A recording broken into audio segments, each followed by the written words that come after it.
Então, gente, muitas vezes, eu me recordo uma primeira ou segunda aula da formação lá na Hellinger, que tinha uma professora chamada, tem uma professora chamada Angélica Olveira. A Angélica Olveira é uma mexicana e ela tem uma universidade, ela é proprietária da universidade dela, a família dela, de uma universidade no México. Uma das grandes, uma universidade com mais de 8 ou 9 mil alunos, né, para vocês terem uma ideia. Então, não é qualquer coisa de uma universidade na cidade do México. E essa universidade, ela é toda sistêmica, né? Ela atua todo no processo sistêmico. Ela é coordenadora, diretora, é terapeuta, é palestrante. O marido dela é o grande investidor, né? E eles trabalham com abordagem sistêmica há muito tempo nessa universidade. E é notável assim, a diferença, né? E tem pós-graduações também, por exemplo, da pedagogia sistêmica, que fica lá 30 dias em Quebec, que é o nome da universidade. E a Universidade de Quebec, ela... Tá me fugindo o nome, mas agora veio. Ela forma, né? Ela forma profissionais sistêmicos. Né? Ela forma profissionais sistêmicos. Então, se você quiser saber mais sobre a maestria da pedagogia sistêmica, tem a Universidade de Quebec no México. Né? Olha só, 2 anos, 40... Estou abrindo aqui a página deles. Eu não ia falar da Universidade de Quebec, mas como eu queria falar da Angélica, quero falar da Angélica, aqui nós percebemos, né, todo esse processo. Bom, essa universidade que é gerenciada pela Angélica, que é uma das professoras da Hellinger Internacional, ela trabalha muito essa questão, a Angélica em si, trabalha muito a questão do adoecimento dos profissionais de ajuda, né, e as observações que tem isso. Beth Hellinger também trabalha muito bem isso, que é nas questões do livro As Ordens da Ajuda, né, que é um livro que baseia-se nas observações que ele percebeu das famílias e principalmente dos profissionais. E aí essas percepções, né, nessas percepções, eles foram relatando, foram vendo, né, quais posturas que os profissionais de saúde tinham ou têm que fazem com que adoeçam. Então, a Angélica, ela fala algo, né? Ela falava algo que ela dizia assim, ok, ela até usa uma analogia da vida dela, que ela trabalhou, não sei quanto tempo, lá em engenharia química de formação, ela trabalhou bastante tempo na Petromex, que é lá a Petrobras do México, digamos assim, né? Que se chama Petromex. E na Petromex, ela dizia assim, porque lá todo mundo tinha IPI, né? Quando eu ia lá trabalhar lá com engenharia química, tinha óculos, tinha capacete, tinha botas, tinha um macacão especial, tinha treinamentos, né, para como lidar com incêndio, treinamentos para lidar com vazamentos químicos, treinamentos, obviamente, para manusear os produtos químicos. Então, ela diz assim, olha, era muito importante. Isso era quase como... Era tão importante que era fundamental e necessário. Ela dizia assim, não tinha como você ser uma engenheira química e trabalhar na Petromex sem você ter todos os treinamentos, né, de utilização de EPIs.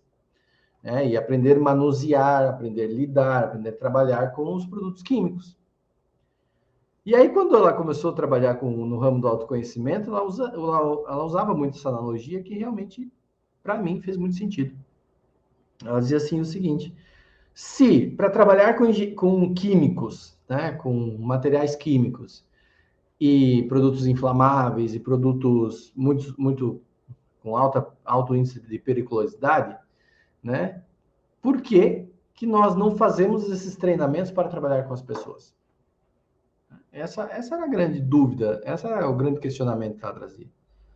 Por que isso não é obrigatório, né, para as pessoas que trabalham com ajuda? Porque, de alguma maneira, ok, eu tô vendo, ela dizia, eu coloco a luva, coloco o capacete, ok, eu me protejo de uma explosão química, me protejo de manusear algo errado, me protejo de um cheiro nocivo dos produtos químicos, mas, ok, se eu né, como ela, segundo ela, né, se eu sou uma engenheira química e tem esses EPIs e exigem que eu faça um treinamento profundo para lidar com isso antes de me contratarem, por que não fazer esses treinamentos com pessoas que lidam com outras pessoas? Que, devido às proporções, são também, né, também necessitam de cuidados, necessitam de posturas corretas e precisa saber manusear, né? Precisa saber manusear. E esse saber manusear, esse aprender a manusear que ela está falando na metáfora, é de saber lidar com pessoas que, de determinado momento, podem ser até mesmo explosivas, né? E pode ser até mesmo perigoso. Né? Quando eu escuto, às vezes, algumas pessoas falando que constelação é perigosa, em alguns momentos eu concordo. Só que não é só a constelação que é perigoso. Todas as terapias, todas as áreas são perigosas. Perigosas para ambos. Para ambos. E, em alguns momentos, muito mais perigoso para os terapeutas. Muito mais perigoso para os terapeutas. Muito mais perigoso para os juízes, muito mais perigoso para os assistentes sociais, muito mais perigoso para os médicos, muito mais perigoso para os psicólogos. Por que é perigoso? E nós não temos um EPI, né? A gente não usa o EPI. O médico, sim, que vai fazer cirurgia, ele usa luva lá, usa esteriliza e tal. Mas um EPI emocional, de proteção emocional, não existe. Ou não existia, ou não se olha para isso com tanto rigor, quanto, né, por exemplo, no caso dela, de trabalhar com químicos. Só que, o que nós percebemos, né? Que quando as pessoas, o que a gente percebe na constelação, que os terapeutas que não têm essa postura sistêmica, esse conhecimento sistêmico, tendem a entrar em processo de adoecimento. Por que eles tendem a entrar em processo de adoecimento? Porque, veja, toda vez que a gente está tocando em uma alma humana, está tocando em uma história, você está mexendo em algo ou trabalhando em algo que, além da técnica que você aprendeu, ou a técnica que você vai aplicar, você está se relacionando com outro sistema. E este sistema, ele tem histórias, tem dores, tem dramas, tem traumas. Esse sistema que você está ajudando, essa pessoa que você está ajudando, ela é carregada de muitas histórias, muitos traumas e situações. Todos esses traumas, essas situações e os acontecimentos que ela teve na vida dela e do sistema dela, estão impregnados em nós o tempo todo. O tempo todo está impregnado em nós, o tempo todo se está conectado conosco. Então, quando você vai lidar com algo que é difícil, né, para você, ou foi difícil para sua família, e você encontra um cliente que tem aquele trauma, aquela dor similar ou igual à sua, se não tratado a tua dor, não tratado os teus traumas, você cai em pontos cegos. O que é pontos cegos? Né? Aquilo que eu não vejo a solução. Aquilo que eu só vejo o problema, mas não vejo a solução. É um grande ponto cego. E aí, por exemplo, na faculdade de psicologia é sugerido, só digitar aí no Google sinônimo de sugestão, né? Sugerido que os alunos, né? Sugerido e incentivado, né? Que os alunos façam terapia ou psicoterapia durante a formação. Essa é uma sugestão. E aqui eu vejo um grande viés. Eu, Rafael, vejo um grande viés. Porque não deveria ser sugerido, deveria ser feito. Deve ser feito. Por que deve ser feito? Porque todos nós, absolutamente todos nós, temos pontos cegos. Todos nós. Independente com que você trabalha, se você, nas áreas da ajuda, independente do que você trabalha, você tem profundos pontos cegos. E se você tem pontos cegos, o que a gente viu na abordagem sistêmica? Se uma pessoa tem pontos cegos, ela quer resolver aquilo, pois isso é um labirinto mental. Então, por exemplo, uma pessoa que não sabe prosperar, ela tem um grande ponto cego. Ela não sabe ganhar dinheiro. Esse é um ponto cego da vida dela. Ah, eu sei. Não, se soubesse, eu teria dinheiro. Bom, né? Assim que funciona. Se você soubesse prosperar, sabe prosperar, pronto. Se você não sabe prosperar, é um ponto cego para ti. O que é um ponto cego? É um problema que eu tenho, mas eu não vejo a solução. É um conflito que eu tenho e eu não vejo a solução. Só que vamos supor, quem trabalha, tem uma indústria. Uma indústria de sapato. E ele é gestor da indústria de sapato. Ele tem que ir lá comprar matéria-prima para o sapato, tem que ver a gestão lá dos colaboradores, tem que ver lá a questão do mercado e a marca e a cor, e onde vai vender e quanto vai vender. Esta pessoa, ela não está se deparando tanto, se depara também, mas não é tanto, com os seus pontos cegos quanto um terapeuta. Como assim, Rafael? Imagina o seguinte: vamos supor que o ponto cego de uma pessoa seja, por exemplo, não ganhar dinheiro, não ter dinheiro. Um ponto cego. Esse é o ponto cego. E aí ele abre o consultório. Abre o consultório. Aí chega o cliente e diz assim: eu vim aqui porque eu não consigo prosperar. Aí ele vai dizer: bom, olha só, seguinte, você não consegue prosperar por quê? Né? Ok, vamos lá para os livros, para as teorias. Então, aí, se ele não consegue, daí ele vai para as teorias, ele vai passar algo, ele estudou algo sobre isso. Mas aí ele tem um ponto cego e ele não está conseguindo prosperar. Um exemplo. Então, então, toda vez que ele toca no assunto, mesmo que o assunto não seja ele, vai estar batendo. Vai estar batendo. Exemplo, uma metáfora para ser mais claro. Você acabou de se separar e levou um cornão, um chifre. Levou um chifre. Acabou, descobriu um chifre. Tá lá uma semana de dor na cabeça, na testa. E aí você pega e sai com um amigo. E aí o amigo, cara, preciso te contar uma coisa aqui. Descobri que a minha mulher tá me traindo. O cara não vai sentar e vai ouvir. Diz, bah, complicado, meu Deus, nossa, não, se precisar de alguma coisa, fala comigo aí, eu sei, é complicado isso. Não, ele vai entrar na dor dele, vai dizer, aconteceu comigo. Uma semana atrás, descobri que ela estava saindo com outro, e não sei o que, não sei o que. Quando vê, né, tá os dois, um falando do problema do outro. Ah, Fê, mas o terapeuta, ele é treinado para não falar do problema dele. E nem ele é treinado para... Eu já ouvi cada besteira. Quem começa a estudar campo mórfico diz assim, ele é treinado para estar atrás do cliente ou estar ao lado do cliente, né? Ou treinado para não absorver do cliente. Se é trabalhado os pontos cegos dele, eu acredito que ele é treinado. Se não, não. Tanto é que vocês devem lembrar aquela imagem da psicanálise, né? Que tinha o divã e o terapeuta atrás, né? Para que ele não fosse, não tivesse, não recebesse as informações ou não impactasse nele as informações do que o cliente está falando. Só que o caso é o seguinte: se ele sabe prosperar, por exemplo, né, e o cliente chegou ali e tem um problema de prosperidade, beleza. Ele vai ajudar, vai aplicar a teoria dele, que ele aplicaria igual se ele não soubesse prosperar na vida. Só que não vai impactar nele. Não vai bater nele. Isso não quer dizer que ele não vai ajudar o cliente dele. Por exemplo, se ele não sabe prosperar e ele tem um bom conhecimento de prosperidade, né? Ele sabe a teoria, e vamos supor que o cliente dele aprenda a prosperar, o cliente dele vai prosperar. Tipo, não é a congruência aqui, né? Alguns falam, precisa ter congruência. Também não é bem por aí, tá?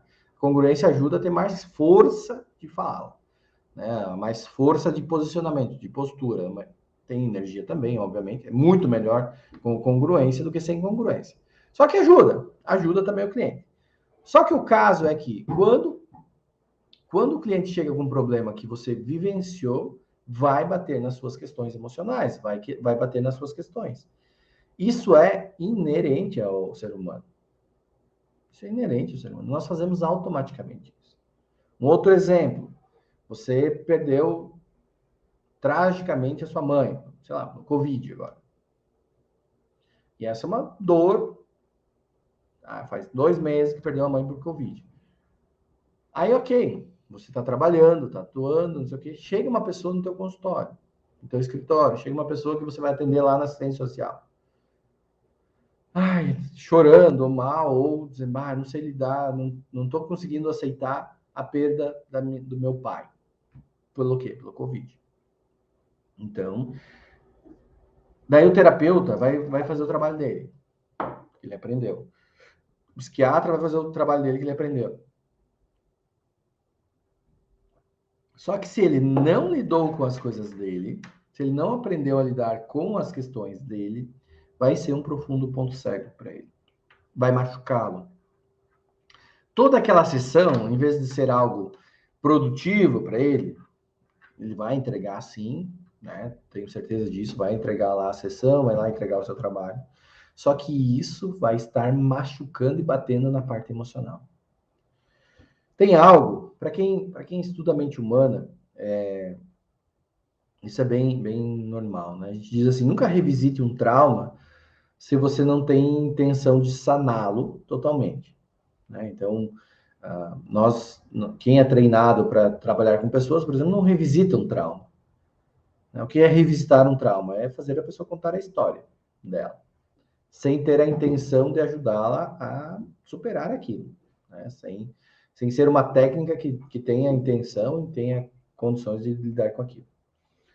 Então, toda vez que uma pessoa entra num trauma, por exemplo, toda vez que ela conta lá do acidente, a nossa mente ela não separa o que é real e o que é irreal. Ela não separa o que está acontecendo e o que não está acontecendo. Talvez para uns é muito óbvio isso, tá? E para outros eu tenho que comentar com vocês. Então, a nossa mente, ela não separa isso. Ela não separa. Tanto é que tem pessoas que estão vivenciando, por exemplo, vivenciando a síndrome do pânico, né? Estão com pânico, estão com medo de morrer, estão não sei o quê. Tu diz, não, tu tá sentado, tá numa sala, tem a luz em cima, tem o ar-condicionado, não tem nenhum risco iminente aqui, como é que tu vai morrer? Não, eu tenho medo de morrer. É a mente que está produzindo aquilo. Então, a mente, ela vive situações, mesmo não sendo reais, né? Tanto é que se eu disser para... Se a gente entrar aqui no movimento, feche os olhos e imagine que você está numa praia, né? Se aprofundar muito essa mentalização, daqui a pouco tu está escutando o barulho das ondas, né? Que é o alto poder da sugestão. Então, claro que uma sugestão no terceiro, mas a tua mente sugere para você e você aceita a sugestão da tua mente de pronto, tá? A nossa mente, a gente aceita sugestões de pronto. Então, toda vez que você está trabalhando com um cliente e ele traz a dramaticidade dele, traz a causuística dele, traz uma situação, e essa situação ela é parecida ou similar ou igual ao que você já vivenciou, obviamente, em contextos um pouco diferentes, ou até mesmo contextos muito parecidos, toda vez que essa pessoa traz para você esse drama, vai reviver. Você revive inconscientemente isso. E aí tem alguns terapeutas que dizem, meu Deus, eu saí daqui, ontem eu atendi 10 clientes, saí, fiz academia, não sei o que, fiz um monte. Hoje só tinha um cliente na minha agenda, atendi o cara, nossa. A energia se foi lá embaixo. Já aconteceu comigo muitas vezes. Às vezes eu trabalhar um dia, ir lá atender 10. Mas então foi por causa de ontem, né? Você trabalhou 10, daí tu tá cansado hoje. E a pessoa foi lá, fez academia. Não, mas eu atendi lá no final da tarde. Atendi só um cara. E, pô. Também já aconteceu também, às vezes, de estar atendendo, atender o primeiro, depois de um final de semana inteiro viajando, descansando, atender o primeiro, a pessoa destruir. Nossa, ficar cansado, parece que sugou. A gente fala, né? Parece que tem alguém que são pessoas pesadas. Não, o que é pesado é o trauma dele que bate com o teu trauma. Por isso que é pesado. Percebe? Por isso que é pesado. Então, esse trauma, né? Esse peso, ele pode ser sanado. E o que a constelação ajuda? Ela ajuda principalmente a você sanar primeiro as suas questões. Quando a gente faz uma formação em constelação familiar, A diferença das outras técnicas, ou da maioria das técnicas, né, é que você entra no processo de cura. Você tem que estar passando por aquele processo. Porque você não aprende, né? Então, o conhecimento ele é vivo, a ciência é viva. Nós não trabalhamos, não se trabalha com suposições. Se trabalha com o conteúdo vivo. Se trabalha com o conteúdo vivo, precisa ter conteúdo vivo. Então, vamos trabalhar a adoção. Tem alguém adotado aqui? Não. Tem pai ou mãe adotado? Não. Tem alguém que é terapeuta e está trabalhando com adotados? Não. Então, não dá para trabalhar adoção. Posso dizer, a adoção é feito isso, isso, isso. Mas se tem a situação aí, é muito difícil não ter situações. Se tem a situação, nós trabalhamos com a situação viva. E a partir disso, pode começar a curar profundamente nas pessoas, né? Aquelas, ou ressignificar, ou reenquadrar, não sei como você prefere, aquela situação ou trauma que você vivenciou em alguma fase da tua vida. E aí eu digo que a constelação, a formação de constelação, antes de mais nada, é um EPI para a vida, né? Parafraseando a Angélica Oliveira, é um EPI para os profissionais, é uma proteção emocional para os profissionais. Eu digo que talvez a formação, a parte de ser constelador ou aprender a técnica da constelação seja um bônus, na verdade. Porque o grande processo é essa cura interna dos profissionais de ajuda. Aonde afeta, por exemplo, um advogado no qual ele tem um grande ponto cego. Qual seria o ponto cego dele?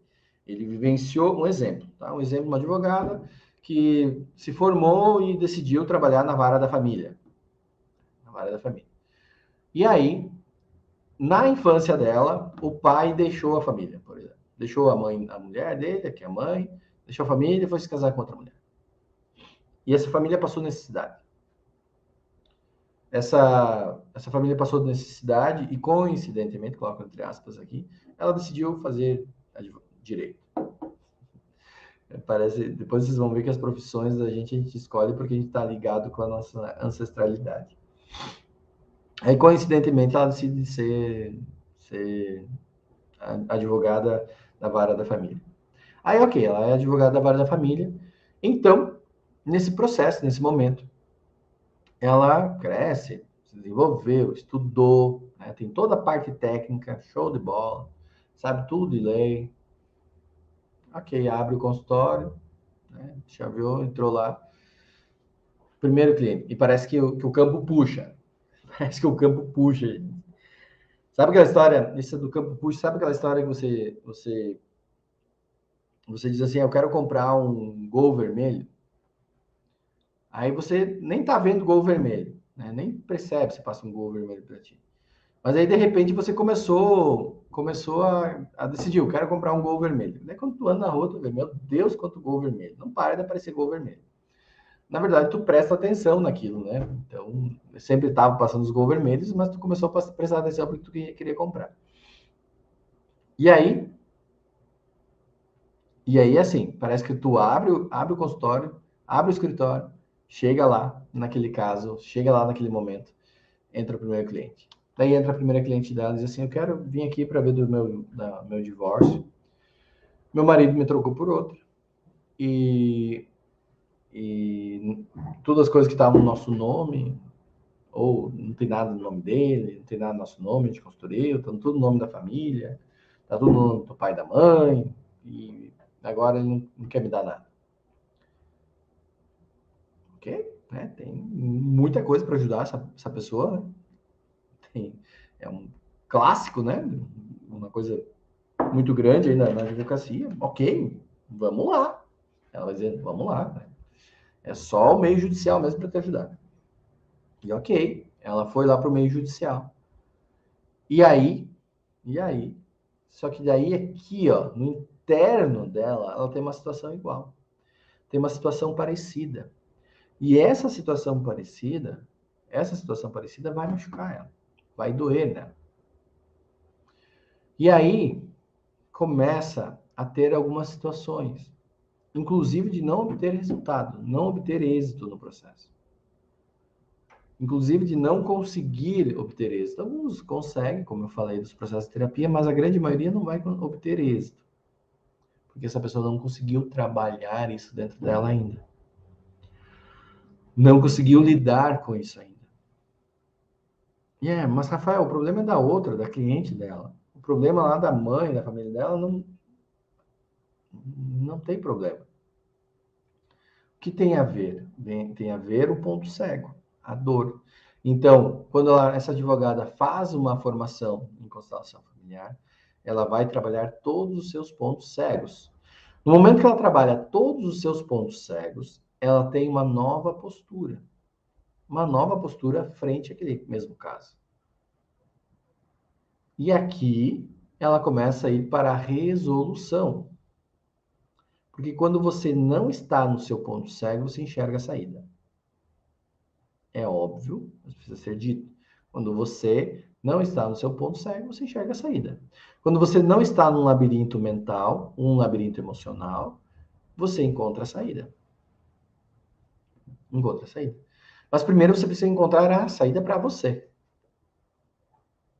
Então esse é um grande labirinto mental. Esses são os labirintos emocionais que nós vivenciamos. E aí, aquela história, cego guiando cego. Cego guiando cego.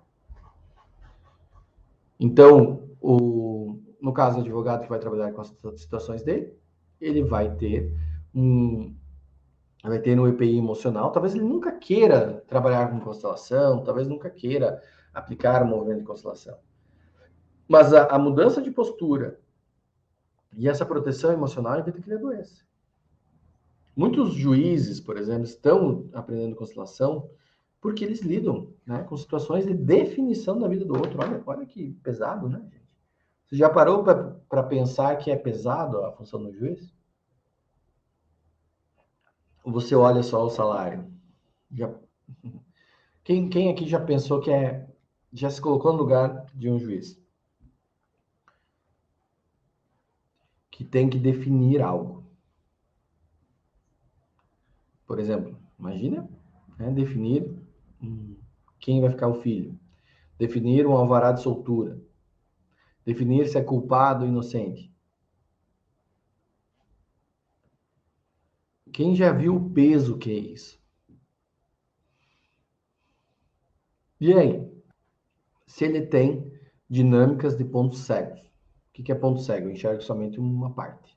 Eu não enxergo o todo. Como que ele vai definir algo se ele tem algum ponto cego, talvez, naquele processo? Como que ele vai... Porque a justiça tem que ser cega, né?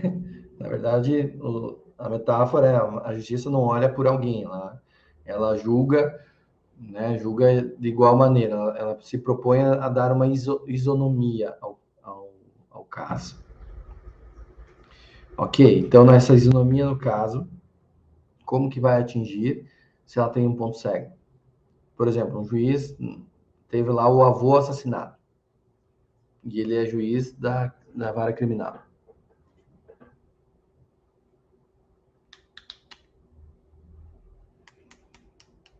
Como que ele vai ser? Como que ele vai ver o todo? Como que ele vai ver o todo? Então, né, por isso que muitos e muitos juízes têm estudado as leis sistêmicas, para que vejam o todo, para que enxerguem o todo, para que amplie a visão, para que amplie a consciência. Então, a gente vê, por exemplo, assim, assistente social. Assistente social. Assistente social trabalha com pessoas em vulnerabilidade. Pessoas passando fome, pessoas sofrendo violência doméstica, pessoas sofrendo abusos, crianças sofrendo abusos, crianças, né, sofrendo maus tratos, idosos sofrendo maus tratos. Então aqui a gente pega a vulnerabilidade a 1000. Ok, ele vai trabalhar com essas situações que já por si só, sozinhas, né, por si só, já são dramáticas. já são terríveis, já mexe com qualquer ser humano, já afeta o emocional de qualquer pessoa. É triste você ver, chegar na casa do idoso que está lá amarrado no porão, recebendo comida tipo ração, tudo sujo, por exemplo. Então, a assistente social passa por coisas horrendas aí.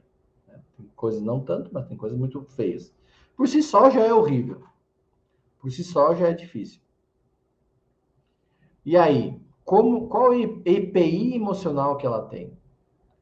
Qual a proteção emocional que esse terapeuta, esse assistente social, no caso, vai ter? Não é ventilado, não é trabalhado isso na universidade. E não sei por que cargas d'água não se percebe que isso não é só tão importante quanto essencial para a tua qualidade de trabalho e de teu desejo de trabalhar. A Elisângela traz aqui, vivencio isso e serviço social me trouxe as constelações. Então, veja, trabalho com dificuldades. Então, uma assistente social, quando ela vivencia essas situações de alta vulnerabilidade, ela está com o seu emocional exposto. E, gente, nós não somos incólumes. Nós não temos, não existe uma blindagem. Vai impactar em você. Vai impactar em você. Não existe isso. Vai impactar. E aqui precisa de um alto preparo. E aí a constelação e as observações de Bert Hellinger apoiam muito, né, os terapeutas. Muitas pessoas que criticam Bert Hellinger leem os livros do Bert Hellinger e são leigos. Claro, estão fora do contexto e nem entendem que é para profissionais. Né? Isso é para apoiar profissionais mesmo. Pessoas que entendem o que está por trás. Às vezes o cliente não consegue lidar com o que está por trás. Mas o profissional precisa estar vendo amplamente. Não pode estar cego. Precisa estar enxergando mais amplamente. Aí você pega outro caso de ordem da ajuda, né, que é muito fácil de acontecer. Né? Qual a proteção emocional de um policial? Dos policiais? Seja da civil, seja da militar, seja da rodoviária. Que talvez vivenciaram dramas, vivenciaram violências, vivenciaram preconceitos, vivenciaram agressões na infância. E aí ele está trabalhando num ambiente totalmente hostil. Se ele não trabalhou isso, o que ele vai acessar? O que ele vai acessar? Por isso que exige essa proteção emocional, que é a partir do eu. Vamos pegar outro profissional da ajuda, né? Os professores. Professores da rede pública ou privada, universidade, sei lá qual for.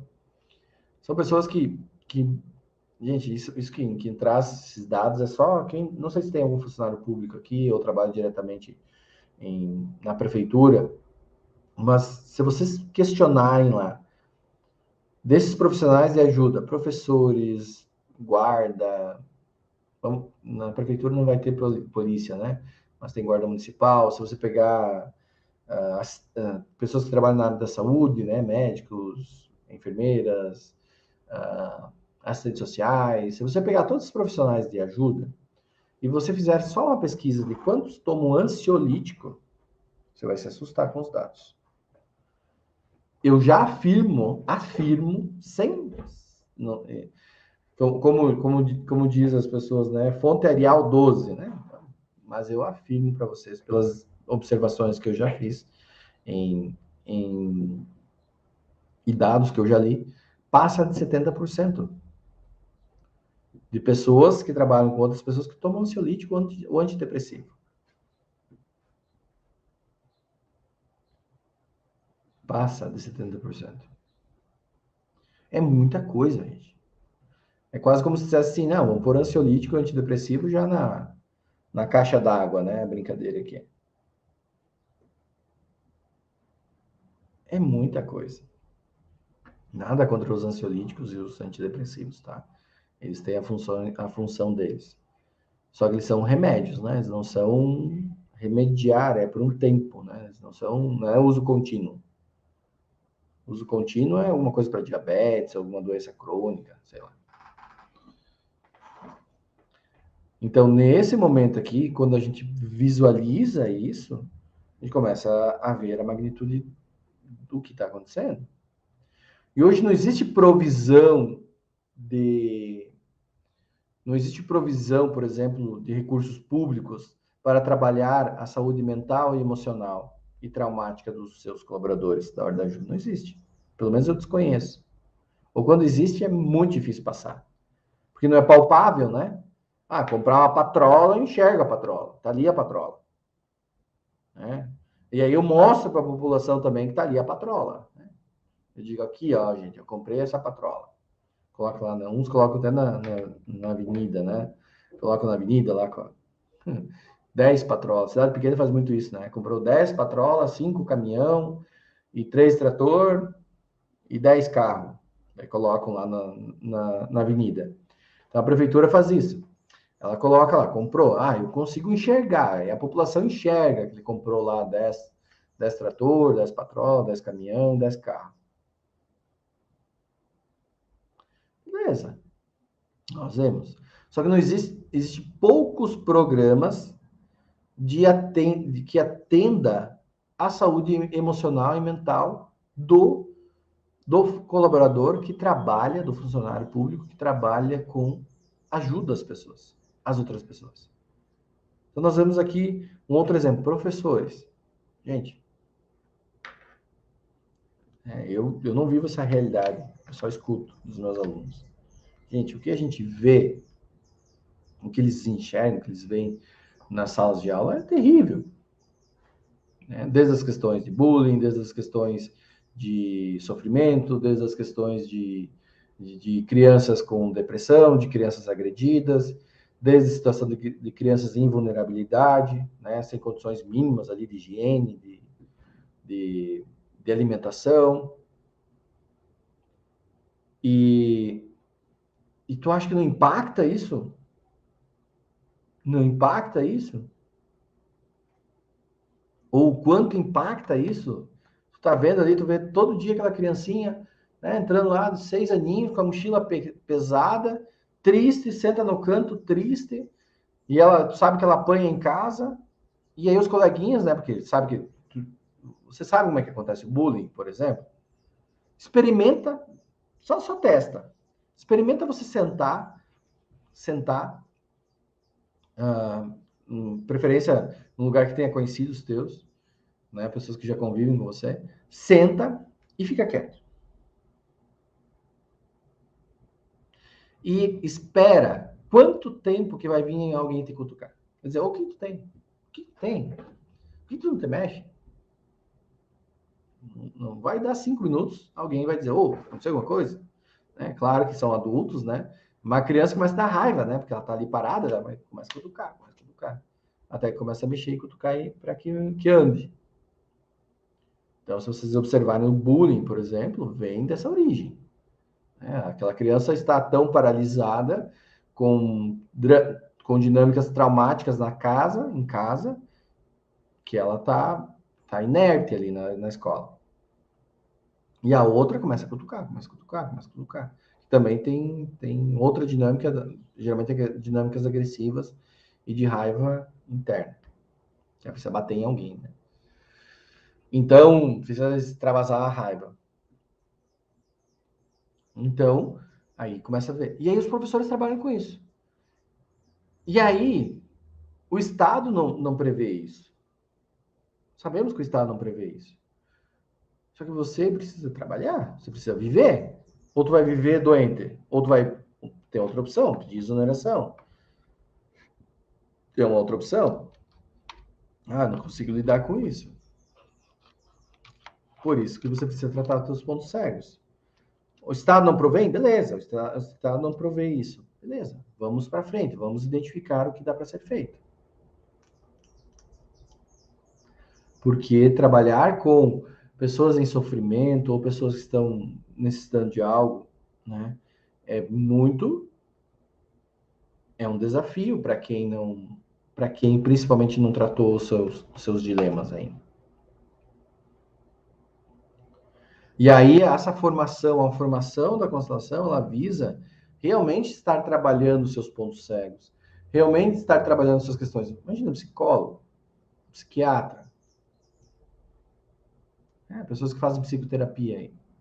Cara, você tá vendo choro e tristeza e lamentação o dia todo. Ninguém vai lá no consultório do psicólogo para dizer, eu paguei uma consulta para dizer que, olha, minha vida tá uma maravilha. Meu Deus. Ao menos que seja um narciso patológico, né? Ou um psicopata.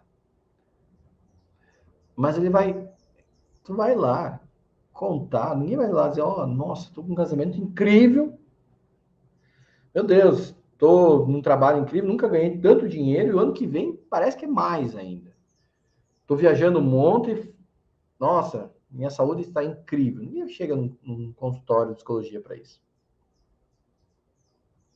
Aquela pessoa vivenciando, né, martelando 1 ano, 2 anos, 3 anos, 4 anos, 5 anos. A partir do 4º ano, eu digo que o 3º, 4º ano já começa a sentir o baque emocional. Não tenho esses dados, mas quem fizer uma boa pesquisa dá para identificar. Então, a partir do 3º, 4º ano já começa a ver essas pancadas emocionais aí. E aí, a questão é, antes de lidar com o problema dos outros, precisa aprender a lidar com o seu problema. Ajuda o outro? Ajuda. Se você não lidar com os seus problemas e vir um problema similar, se usar as suas teorias, ajuda? Ajuda. Sim. Resolve. Só que machuca você, porque você não tem uma proteção. Tá te batendo. Um dos grandes cuidados que eu tenho para os meus alunos aqui, é um grande cuidado que eu tenho para os meus alunos de formação, é que eles não se machuquem. Eu trabalho com eles mais do que a técnica em si, eles aprendem a constelar, sim, mas mais do que a técnica é que eles estejam preparados para atuar com essa técnica. É como aquele filme lá da Tropa de Elite, né? O cara lá tá sem a bandaleta, quem sabe aí me ajuda. Isso aí é um negócio que segura a arma aqui. Bandaleta, acho que é. E aí, o cara diz assim, o que tu tá fazendo sem bandaleta?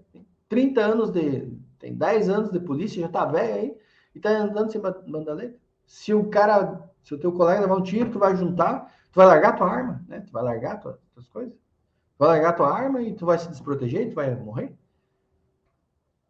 Então ele está dizendo assim, né? Sempre antes de entrar em ação, nós precisamos nos proteger. A questão da aeromoça dando as instruções em caso de despressurização. Se cair máscaras, né, sobre suas cabeças, coloque primeiro em você, depois ajude idosos e crianças. Primeiro você. Precisa você respirar. Primeiro você estar respirando. Você estar bem. E aí tu consegue ajudar mais e mais pessoas.